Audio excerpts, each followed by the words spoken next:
بسم اللہ الرحمن الرحیم۔ فرمایا کہ ہمارے حضرات کا ہمیشہ یہ مسلک اور مشرب رہا ہے کہ غرباء و دینداروں سے محبت رکھتے تھے اور اہل دنیا خصوصاً مالداروں سے خصوصیت کا تعلق نہ رکھتے تھے، اور امراء سے مراد وہ لوگ ہیں جو متمول ہونے کے ساتھ دنیا دار یعنی دینداری سے محروم ہیں، لیکن اگر ان امراء اور اہل دنیا میں سے بھی کوئی دیندار ہو تو اس سے بھی خصوصیت کا تعلق رکھتے تھے، ورنہ نہیں۔ یہ بات ہماری اس ہی جماعت کے ساتھ خاص تھی، ورنہ دوسرے اکثر علماء کو دیکھا کہ وہ امراء کو لپٹتے ہیں، ان کی چاپلوسیاں کرتے ہیں، اور یہ سب کچھ کرنے کا سبب محض اپنی دنیاوی اغراض ہے۔ ہمارے حضرات میں ایک استغنا کی شان تھی، توکل اعلیٰ درجے کا تھا، کبھی دنیاوی اغراض کی بنا پر کسی سے تعلق نہ پیدا فرماتی تھے۔ فرمایا کہ مولانا محمد صدیق صاحب امبہٹوی نے ایک عجیب اور کام کی بات فرمائی، وہ یہ کہ ہماری جماعت میں جو باوجود زیادہ مجاہدہ نہ ہونے کے اللہ کا فضل ہو جاتا ہے، اس کا سبب اتباع سنت کا اہتمام ہے۔ اس کی برکت سے اس طرف یعنی اللہ تعالیٰ کی طرف سے جذب کیا جاتا ہے۔ کیسی عجیب و کام کی بات فرمائی، سبحان اللہ۔ اور خلوت یہی ہے کہ قلب کا تعلق سوائے خدا کے اور کسی سے نہیں ہونا چاہیے، بس یہ ہے سکون کی چیز۔ مگر آج کل لوگوں نے قلب کو مراد آباد اسٹیشن کا اسلامی مسافر خانہ بنا رکھا ہے کہ سب وہیں آ کر ٹھہرتے ہیں، بچھراؤں والے بھی، بریلی والے بھی، سہارنپور والے بھی۔ میاں قلب تو ایک ہی رہنے اور سمانے کی جگہ ہے، قلب تو ایک ہی کے رہنے اور سمانے کی جگہ ہے، اور خداوند جل جلالہ کی ذات پاک ہے، اور جن کے قلب میں وہ سما گئی ہے ان کی حالت یہ ہو جاتی ہے کہ ان کو ہر ناگوار راہ خدا میں گوارا ہو جاتا ہے۔ حضرت حاجی صاحب رحمۃ اللہ علیہ نے ایک موقع پر فرمایا تھا کہ اگر میں عند اللہ مومن ہوں اور ساری دنیا مجھ کو مردود سمجھے، میرا کچھ ضرر نہیں، اور اگر عند اللہ مردود ہوں اور ساری دنیا قطب غوث اور ابدال سمجھے تو کچھ نفع نہیں۔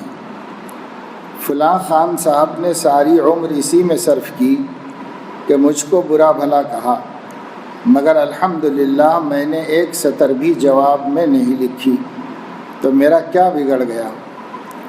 حضرت لوگوں کو خبر نہیں، مجھ کو خبر ہے کہ ان خان صاحب کے بعض مرید خود ان کی تصنیفات کو دیکھ کر بد اعتقاد ہوئے، میری تصنیفات کو دیکھ کر بد اعتقاد نہیں ہوئے۔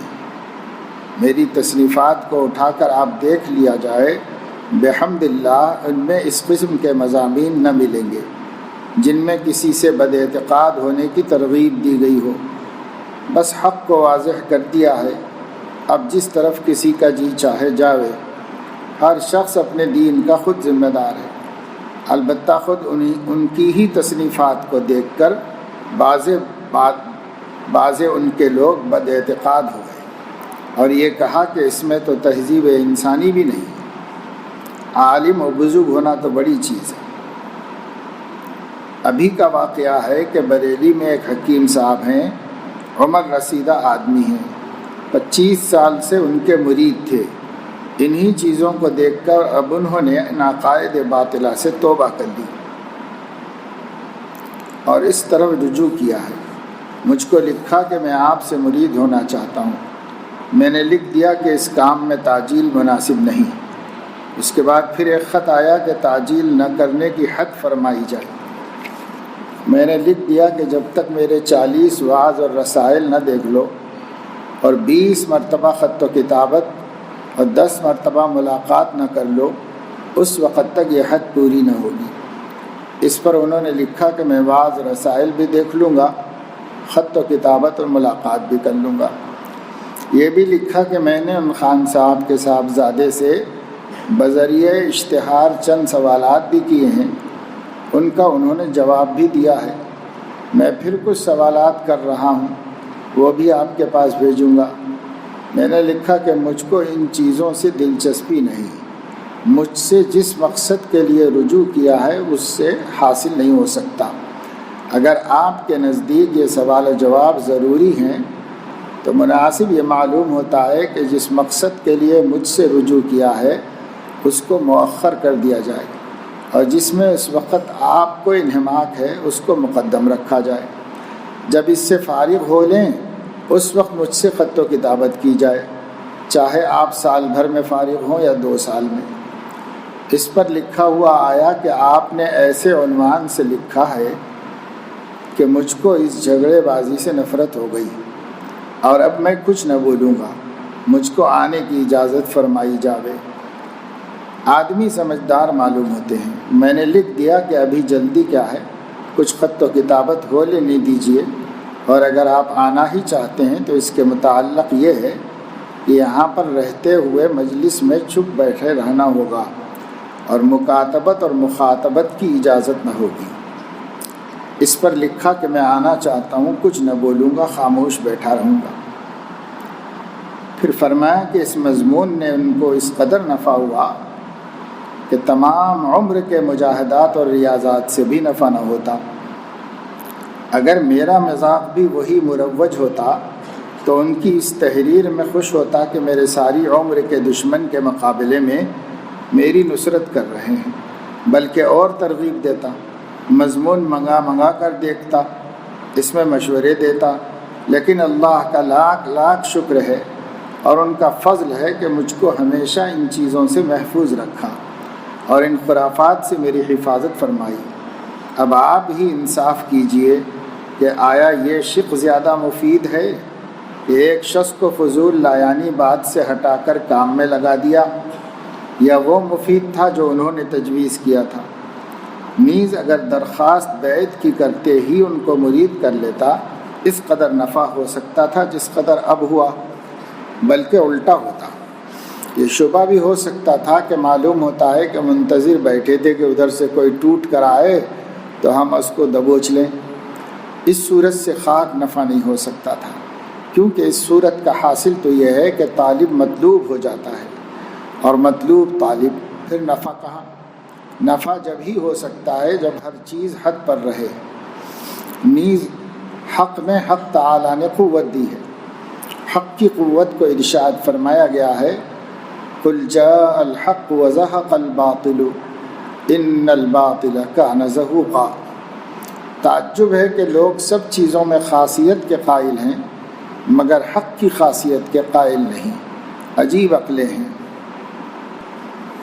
ایک صاحب کے سوال کے جواب میں فرمایا کہ اہل تحقیق کا قول ہے کہ سلطنت کا زوال ظلم سے ہوتا ہے، کفر سے نہیں ہوتا۔ یعنی کافر بھی بغیر ظلم کے حکومت کریں تو چلے گی، اللہ تعالیٰ ان کی حکومت زائل نہیں کرتا۔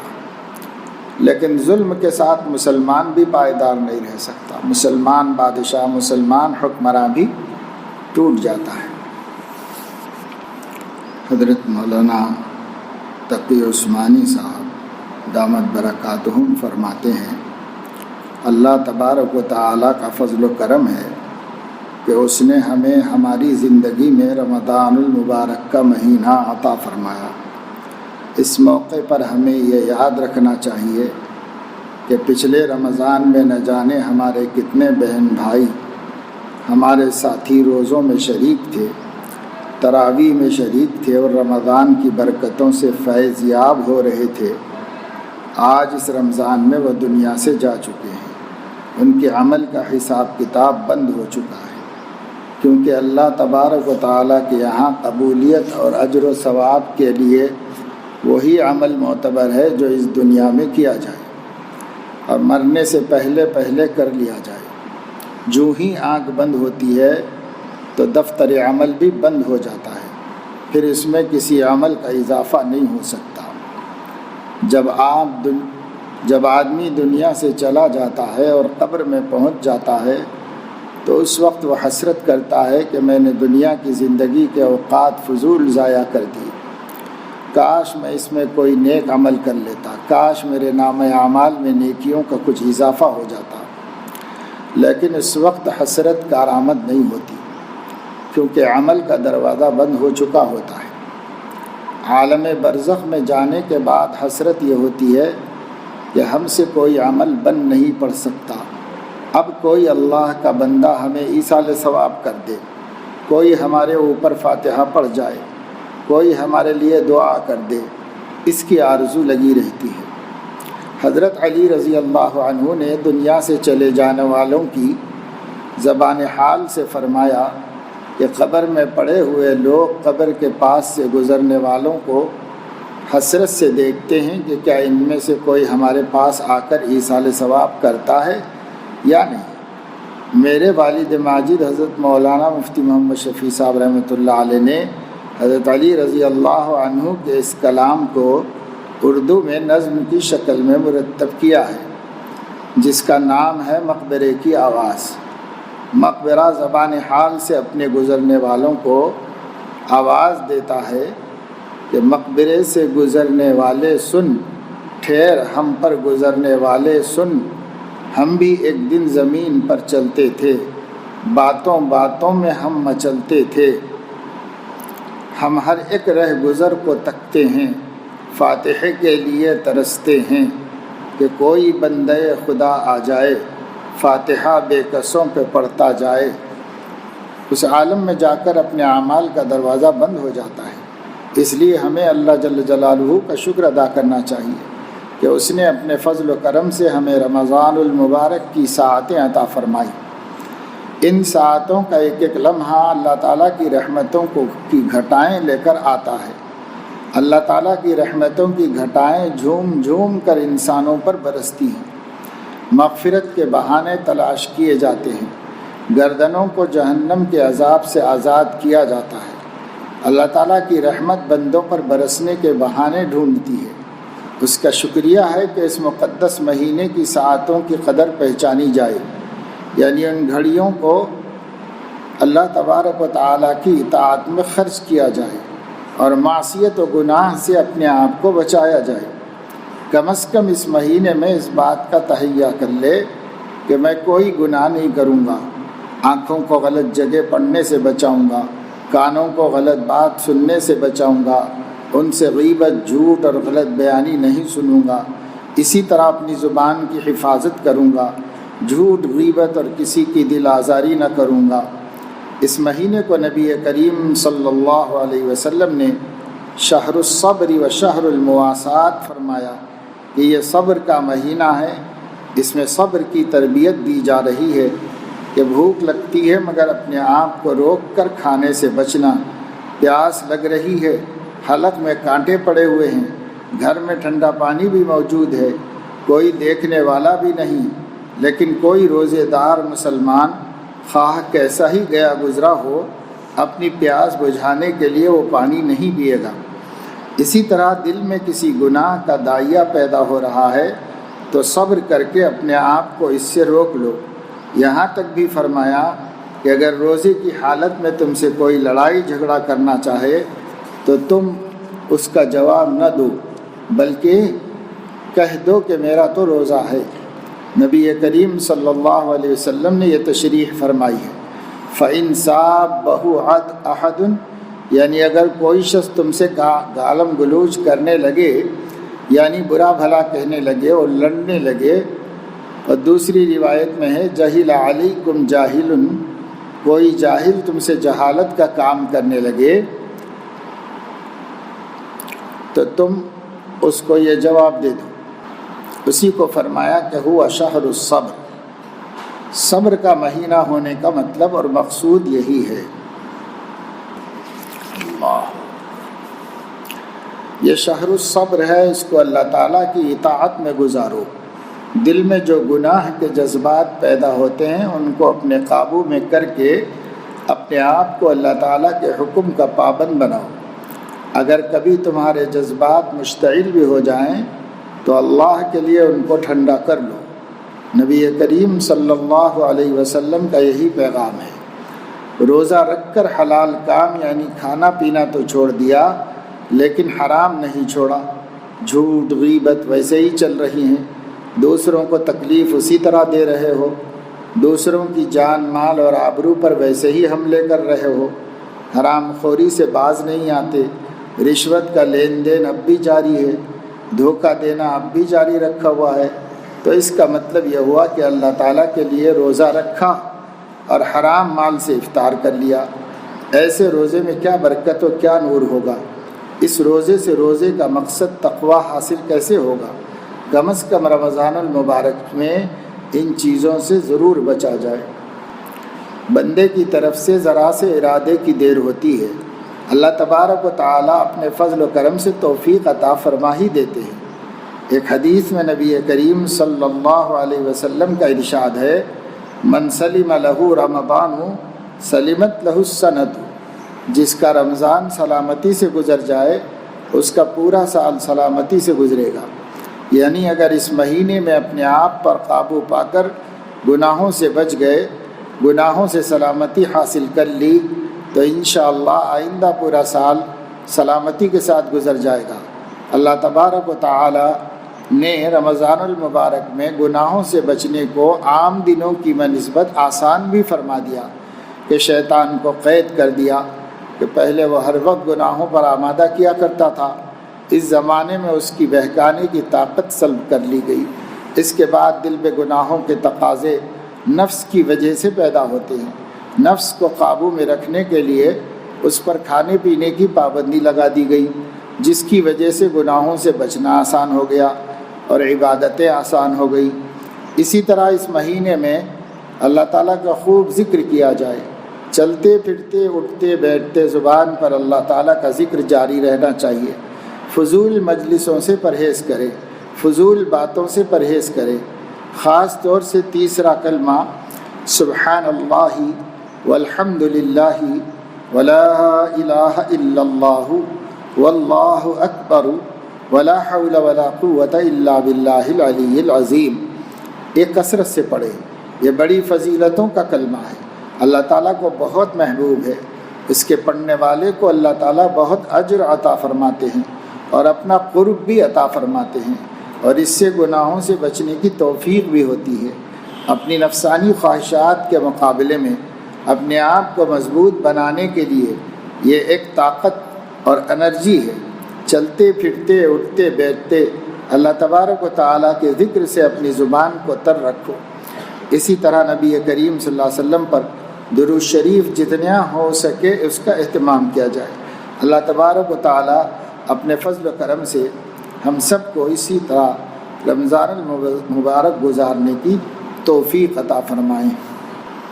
تقویٰ اس بات کا نام ہے کہ آدمی کے دل میں اس بات کا احساس و فکر پیدا ہو جائے کہ میں اللہ تعالیٰ کا بندہ ہوں اور مجھے اللہ کے سامنے اپنے ہر فعل کا جواب دہ ہونا ہے۔ اگر میں اعمال صالحہ کروں گا تو مجھے اللہ تعالیٰ کی طرف سے اس کا انعام ملے گا، اور اگر برائی کے کام کروں گا تو اس کی مجھے سزا ملے گی۔ یہ احساس جب دل میں جاگزیں ہوتا ہے اور صبح سے لے کے شام تک ہر کام میں انسان کو یہ فکر رہتی ہے تو اس کو تقویٰ کہتے ہیں۔ ہم ایک مرتبہ امریکہ میں تھے، وہاں ناسا کے نام سے ایک ادارہ ہے جو انتہائی حساس مقام ہے، کیونکہ یہاں سے خلائی جہاز اڑائے جاتے ہیں اور ان کو مکمل طور پر یہیں سے کنٹرول کیا جاتا ہے۔ ہمارے بعض احباب ہمیں وہاں سیر کرانے لے گئے تو یہ دیکھا کہ اتنا حساس علاقہ ہونے کے باوجود یہاں نہ تو پولیس تھی اور نہ ہی کوئی نگرانی کرنے والا نظر آتا تھا۔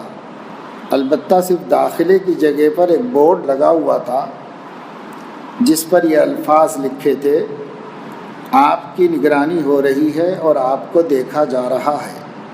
ان الفاظ کو پڑھ کر آدمی ایک دم سے ٹھٹک جاتا ہے اور اس کے دل میں قدرتی طور پر یہ خیال آتا ہے کہ کوئی خفیہ آنکھ مجھے دیکھ رہی ہے، مجھ سے کوئی ایسا کام سرزد نہ ہو جائے جس کی وجہ سے میں قانون کی گرفت میں آ جاؤں۔ جب میں نے یہ دیکھا تو مجھے بہت عبرت ہوئی اور یہ خیال آیا کہ یہاں صرف انسانوں کی طرف سے لکھا گیا ہے کہ تمہاری نگرانی ہو رہی ہے، جس کی وجہ سے دل میں ایک ڈر اور خوف پیدا ہو گیا، جبکہ اللہ تعالیٰ 1400 سالوں سے فرما رہے ہیں اِنَّهُ بِمَا تَعْمَلُونَ بَصِيرٌ، جو کچھ تم کر رہے ہو اللہ تعالیٰ تمہیں دیکھ رہا ہے، ہمارے ہر قول و فعل کو ریکارڈ کیا جا رہا ہے۔ اللہ تعالیٰ فرماتے ہیں کتاباً یلقاہ منشورا اقرأ کتابک کفا بنفسک اليوم علیک حسیبا، تمہارا نامہ اعمال کھول کر تمہارے سامنے رکھ دیا جائے گا، اب اپنا نامہ اعمال پڑھ لو، اپنا حساب کرنے کے لیے کافی ہو۔ در حقیقت ہماری زندگی کی ایک ایک بات محفوظ ہے، اور اسی بات کا احساس اللہ تبارک و تعالی ہمارے دلوں میں پیدا فرمانا چاہتے ہیں، اور اسی احساس کے پیدا ہو جانے کا نام تقویٰ ہے۔ روزہ بھی در حقیقت مسلمان کے دل میں یہی احساس پیدا کرتا ہے کہ روزہ رکھنے کے بعد خواہ بھوک پیاس لگ رہی ہو لیکن انسان کچھ نہیں کھاتا پیتا، حالانکہ اگر اس نے تنہائی میں جا کر کچھ کھا پی بھی لیا تو کسی کو کیا پتہ چلے گا، لیکن اس کے دل میں یہ احساس پیدا ہو گیا ہے کہ اگر میں تنہائی میں جا کر بھی کچھ کھا بھی لوں اللہ تعالیٰ تو دیکھ رہا ہے۔ لیکن روزے سے تقویٰ اس وقت پیدا ہوگا جب اللہ تعالیٰ کی خاطر کھانا پینا چھوڑنے کے ساتھ ساتھ ان کاموں کو بھی چھوڑ دیا جائے جو اللہ تعالیٰ نے حرام قرار دیے ہیں، کیونکہ اگر کھانا پینا تو چھوڑ دیا لیکن حرام کام نہ چھوڑے تو تقویٰ حاصل نہ ہوگا۔ فضول کاموں اور حرام کاموں کو چھوڑنے کے بعد وقت بہت ملے گا، جب وقت ملے گا تو قرآن مجید کے پڑھنے پر اس وقت کو لگانا چاہیے، زیادہ سے زیادہ قرآن کی تلاوت کرو۔ رمضان شریف میں تمام اکابر قرآن مجید کی تلاوت کی طرف توجہ دیتے تھے، کیونکہ حضور صلی اللہ علیہ وسلم خود رمضان شریف میں زیادہ قرآن پڑھتے تھے، اور اس کی وجہ سے آپ کی طبیعت میں سخاوت میں بھی اضافہ ہو جاتا تھا۔ صحیح بخاری میں حدیث ہے کہ رسول اللہ صلی اللہ علیہ وسلم جب رمضان شروع ہوتا تو خیر خیرات بڑھا دیتے تھے۔ پہلے بھی آپ اجود الناس تھے، تمام لوگوں میں سب سے زیادہ خیرات کرنے والے آدمی تھے، لیکن رمضان شروع ہوتا تو آپ کی یہ خیر خیرات طوفانی ہواؤں کی طرح تیز ہو جاتی تھی۔ پھر راوی کہتے ہیں یہ اس وجہ سے کہ جبرائیل آ کر آپ کو قرآن سناتے تھے اور آپ ان کو قرآن سناتے تھے۔ قرآن کے اس دور کی وجہ سے طبیعت میں اس قدر نشاط اور اتنی خوشی پیدا ہوتی تھی کہ آپ جی بھر کر اور دل کھول کر خیرات کیا کرتے تھے لوگوں کے اوپر۔ تو رمضان کے ساتھ قرآن کا خاص تعلق ہے، اس کو ملحوظ رکھیں اور بکثرت تلاوت کرنے کا اہتمام کریں۔ آج بھی ایسی مستورات ہیں ماشاءاللہ، قرآن مجید رمضان میں بطور خاص خوب جی لگا کر تلاوت کرتے ہیں، ہر کام سے فارغ ہو کر قرآن پڑھنے کا معمول بنا لیتی ہیں، اور ماشاءاللہ 2 3 4 قرآن رمضان میں ختم کر لیتی ہیں۔ جب عورتیں ہیں تو مرد اور آسانی سے کر سکتے ہیں، کیونکہ عورتوں کو تو بیچاریوں کو کھانا پکانا بھی رہتا ہے، بچوں کو سنبھالنا بھی رہتا ہے، اور پھر بھی پڑھنے والے اہتمام سے وقت نکال کر پڑھتے ہیں۔ شیخ الحدیث حضرت مولانا زکریا صاحب رحمۃ اللہ علیہ نے فضائل رمضان یا فضائل قرآن میں لکھا ہے کہ اللہ تعالیٰ کی کن کن نعمتوں کا شکر ادا کروں کہ میری بچیاں رمضان شریف میں مہمانوں کی خدمت اور گھر کے کاموں کے باوجود روزانہ 15-17 پارے تلاوت کر لیتی ہیں۔ تو آخر وہ بھی تو عورتیں تھیں، اور حضرت شیخ کے ہاں مہمان تو روزانہ 100 200 300 مہمانوں کا سلسلہ رہتا تھا، تو ان کی خدمت کرتے ہوئے بھی قرآن پڑھنے کا ٹائم نکال لیتی تھی، وہ قرآن پڑھتی تھی۔ حضرت امام ابو حنیفہ رحمۃ اللہ علیہ دن میں ایک قرآن ختم کرتے تھے، رات میں ایک قرآن ختم کرتے تھے۔ امام بخاری رحمۃ اللہ علیہ دن میں ایک ختم اور رات میں 10 پارے پڑھتے تھے۔ ہم لوگ باتوں میں ٹائم خراب کرتے ہیں، اگر فضول باتیں نہ کریں، جتنا آرام کرنا ہے اتنا آرام کریں، اور ضروری کام جو ہمارے ذمے ہیں وہ ضروری کام کر لیں، ماں بقی وقت تلاوت قرآن کے لیے رکھ دیں تو ہم بھی بہت کچھ پڑھ سکتے ہیں۔ شیخ الحدیث مولانا زکریہ رحمۃ اللہ علیہ مسجد میں تلاوت فرما رہے تھے رمضان شریف میں، تو اس وقت کے نائب صدر جمہوریہ تھے سلیم انصاری، کچھ نام تھا ان کا، نائب صدر جمہوریہ تھے ہندوستان کے، وہ وائس پریزیڈنٹ آف انڈیا۔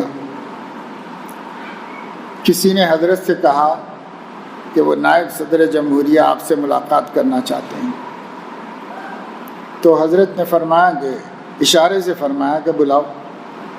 تو پڑھ رہے تھے آپ، تلاوت کر رہے تھے۔ جب وہ آئے تو انہوں نے حضرت کو سلام کیا، تو رک کے حضرت نے سلام کا جواب دیا، ہاتھ بڑھا کے مصافحہ کیا اور فرمایا یہ میرا قرآن پڑھنے کا وقت ہے، آپ بیٹھنا چاہیں تو بیٹھیں، جانا چاہیں تو جائیں، اور قرآن پڑھنے میں لگ گئے۔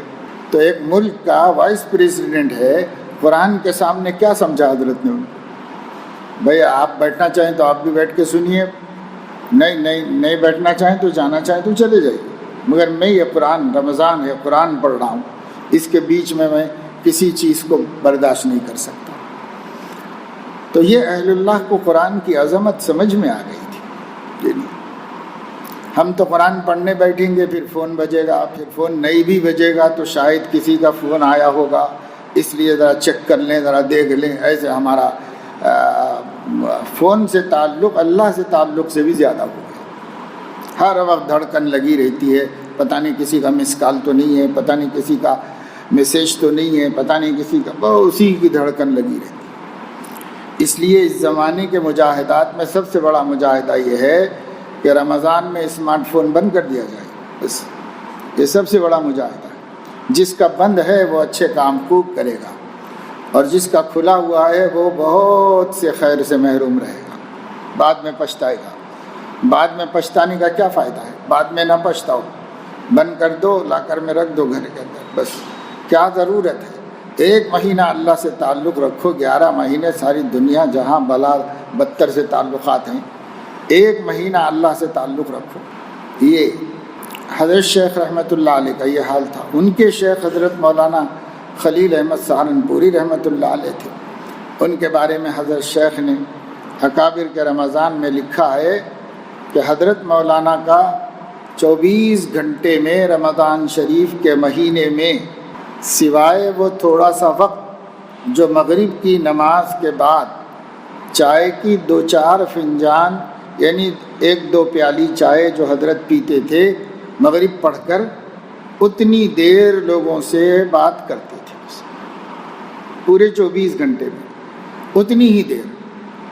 نماز مغرب کے بعد اوابین میں قرآن پڑھتے تھے، اور پھر اس کے بعد قرآن سنتے تھے حافظ سے اوابین میں، پھر اس کے بعد چائے لائی جاتی تو حضرت چائے پیتے تھے، کیونکہ وہ لوگ مغرب کے بعد افطار ہی میں کھانا کھا لیتے تھے، تھوڑا بہت جو کچھ روٹی سالن کھانا ہے وہ بھی افطار ہی میں کھا لیتے تھے۔ اس کے بعد مغرب پڑھی، اور مغرب کے بعد اوابین میں قرآن اطمینان سے پڑھا، اور پھر اس کے بعد حضرت چائے پیتے تھے۔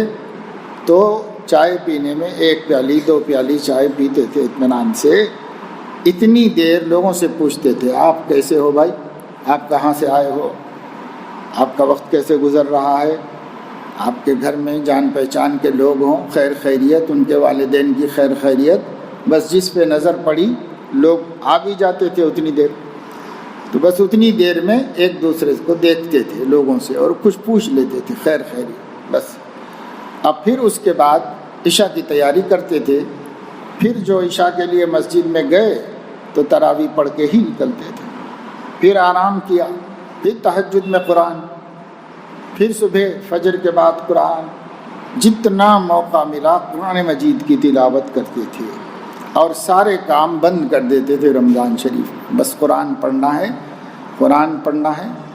حالانکہ ان کے دوسرے کام بھی دین ہی کے کام تھے، تصنیفی کام کرتے تھے، ابو داود کی شرح لکھ رہے تھے، سب کرتے تھے، لیکن رمضان میں نہیں بھائی، رمضان میں تو امام بخاری نے بھی حدیث پڑھانا بند کر دیا، قرآن کی تلاوت کرتے تھے۔ تو اس وجہ سے ہم لوگ تو بیکاری کے ذمہ دار ہیں، ہم کو اپنا بیکار وقت کم سے کم قرآن میں استعمال کر لینا چاہیے۔ بس تلاوت قرآن کثرت سے کرو۔ جو لوگ یہاں پر وقت گزارنے کے لیے آئے ہوئے ہیں 5-7 افراد ہیں جو پورے رمضان کے لیے آئے ہوئے ہیں، ان سے بھی گزارش ہے کہ بس مسجد میں اعتکاف کی نیت سے پڑے رہیں، نفل اعتکاف کی نیت سے، آپس میں باتیں نہ کریں۔ جو نظام العمل میں نے بنا دیا ہے اس نظام العمل کو فالو کرتے رہیں، اوقات کا ضیاع سے بچائیں، بیکار نہ سوئیں، بقدر ضرورت آرام بھی کریں، لیکن باقی وقت کام میں لگائیں، قرآن زیادہ پڑھیں، کچھ دینی مطالعہ بھی کریں۔ الحمدللہ اس کام میں لگے رہیں، یہاں وہاں نہ پھریں، جگہ جگہ نہ بیٹھیں، سب مسجد میں رہیں، بس جتنے بھی لوگ ہیں، اور بنیت نفل اعتکاف مسجد میں رہیں، ضرورت سے باہر جائیں۔ کھانا کی فکر ہے، نہ پینے کی فکر ہے، وقت پر مطبخ میں تیار ہوگا، دسترخوان لگ جائے گا، مل جائے گا، اپنا عبادت غنیمت سمجھو۔ جب گھر سے وقت فارغ کر کے آئے ہو تو یہاں آ کے برباد مت کرو وقت۔ جو حضرات گھر پہنچ سکتے ہیں، جو یہاں مغرب پڑھ کے جانا چاہتے ہیں تو یہاں افطار کر لیں، مدرسے میں مغرب پڑھ کے جا سکتے ہیں۔ سبحانک اللہم و بحمدک اشہد ان لا الہ الا انت